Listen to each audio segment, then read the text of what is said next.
hazina kazi.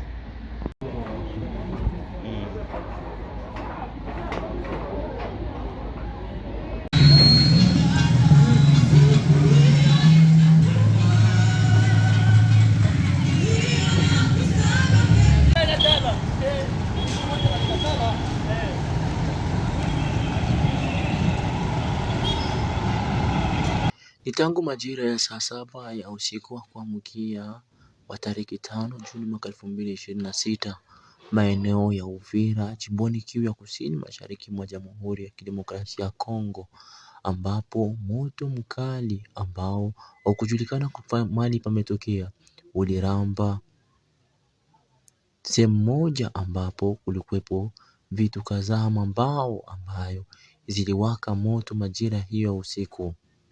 Tukio hili limejitokeza katika mtaa wa Avenue du 30 Juin pembezoni tu kati ya maeneo yaitwayo WhatsApp pamoja na maeneo ya radio ambayo yanaitwa Radio Uvira FM ambayo inaendelea kutumika katika mji wa Uvira. Hii imetokea katika majira ya usiku ambapo wananchi waliamka na katika hali ya kusaidia wameuzima moto huo kwa maji ambao walisaidia na mchanga mkali ambao walifanya ili kwa kuzima moto huo. Moto ulionekana kwa sababu mbao ambao zilikuwa katika eneo hiyo ambao ni hifadhi ya matelie ambao walikuwa wanatengeneza mbao na milango na vitu vingine kadhaa kutokana na mbao, ambapo kwa mujibu wa taarifa kutoka watu waliopoteza vitu vyao wamezungumza kwamba moto huu ulitokana na kwa sababu walikuwa pembezoni na watu ambao wanavutaga sigara, ambao kwa mujibu wamesema kwamba kuna mtu mmoja ambaye alitupa kipisi cha moto wa sigara ambacho kilikamata mbao hizo na kuwaka moto majira ya usiku. Moto ulionekana kwa wingi baada ya watu walikuwa mida za usiku tayari wameshalala, wakifahamu ya kwamba majira hiyo ya saa 5 saa 6 za usiku watu walikuwa kila mtu ameshaelekea sehemu yake.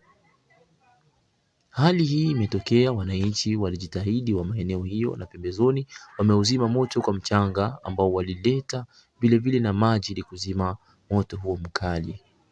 Kwa mujibu wa baba ambaye aliyepoteza vya kwake, ameonyesha kwamba serikali inatakiwa kuangalia kufanya utafiti wa moto huo ambao ulitokea, hata kama sababu ilikuwa ni kipisi cha moto huo ambao kiliwasha moto mkali. Ndugu, jambo. Jambo sana ndugu mtangazaji. Labda ungejitambulisha kwanza, wewe ni nani na hapa tuko wapi?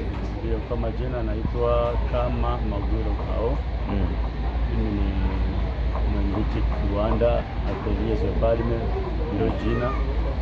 Ni Mlongwe Avenue du 30 Juin au yule ya kwa Maki, ndio kwenye atelier yangu iko.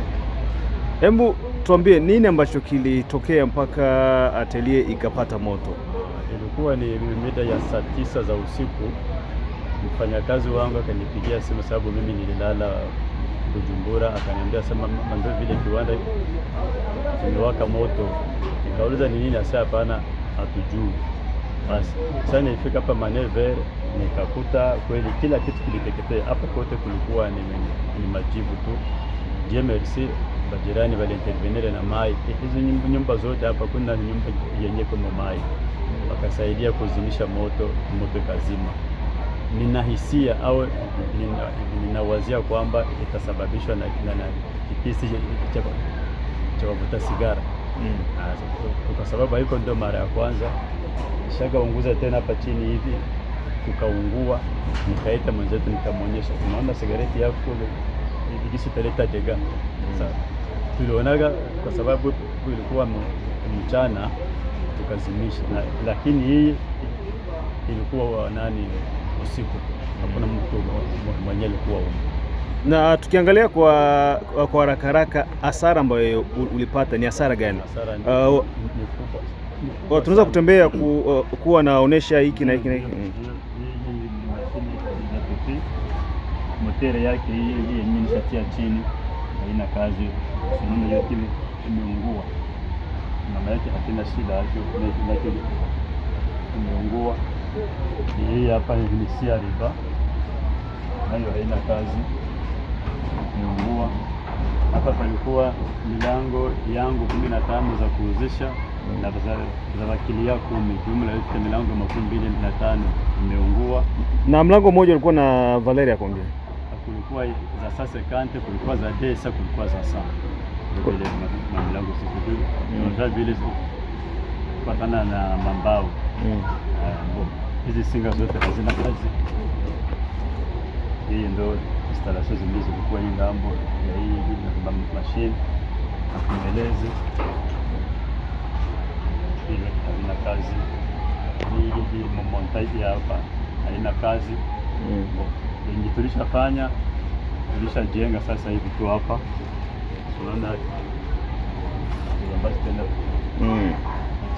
sasa hivi. Sasa labda utakuwa na message gani yenye unaenda lancer kwa autorité urbaine na pia hata baklia yako juu balipata habari ke atelier ilipata moto, uko na message gani?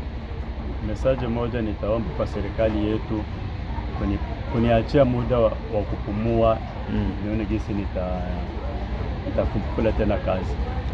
Na kwa wakilia nitawaomba, kazi iko, mashine zote hazikuungua, 2 ndio zimeungua, walete kazi kama kawaida ya kila siku. Kwanza kesho tutafungua, après salongo tutafanya kazi zingine na mashine zingine hazikupata moto. Na baada ya kuweza kusikiliza mahojiano hayo na pia ripoti iliyotengenezwa na Bwana Rafael Roger Seko, ni kwamba kiwanda hicho bado kinaendelea kufanya kazi na wateja wote wanahitajika. Hapo ambako huko naona ndo barabara ya kupandia kwa hicho kiwanda, na ile nyumba ambayo ni kubwa pale ndio inaitwa Maki, na hii ni barabara ya taifa nambari 5 jijini Uvira ambako bado ipo inatengenezwa. Na kama unavyoona biashara nyingi waga zinafanyika maeneo ya barabarani, na mwingiliano pia unakuwa ni mkubwa mno. Kwa hivyo moto unapozuka athari yake inakuwa ni kubwa, kwa sababu ikibamba nyumba moja inaweza ikamia kwa nyumba ya pili, hata nyumba ya tatu, na ukajikuta mambo yakawa ni magumu mno kwa nyumba zote. Kwa hiyo wananchi ndani ya jiji la Uvira, kulingana na ujenzi na mipangilio mingine ya manispaa ya Uvira, wanahitajika kuweza kuwa makini wanapojenga nyumba zao, mbanano usiwe ni mkubwa sana. Hiki kiwanda kipo pembezoni kabisa mwa nyumba zingine nyingi, na pia kinapeana mgongo na redio Uvira FM, na wakati moto ulikuwa unaanza kuwakawaka uligusa pia mpaka ofisi za redio Uvira FM. Kwa hiyo athara hii ingekuwa ni kubwa mno.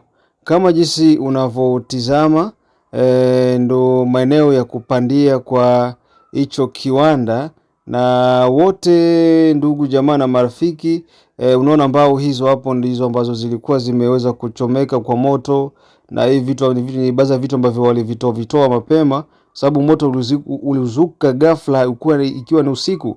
So mbao zimeweza kuungua, vitanda vimeungua, meza zimeungua, mashine pia za kukata mbao na kuranda mbao, na mashine zingine pia za kupigilia zimeweza kuungua vile vile.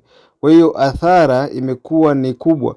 Kulingana na mwenye kiwanda, vitanda zaidi ya 20 na milango zaidi ya 20 imeweza kuungua, na mlango mmoja unafikia mpaka $150, zingine za $100.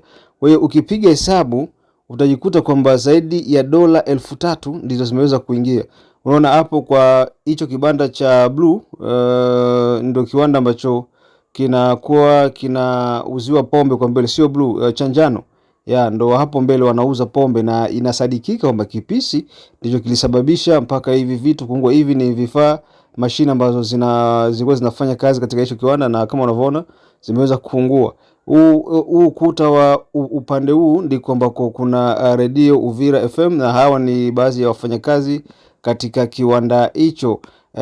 Hichi kibanda hapo cha njano ndipo kuna uzika pombe pia na sigara, na ndio inasemekana kwamba walevi walifanya ya kwao. Hii ni Mwangaza, endelea kuwa na Mwangaza, kushare na kusubscribe.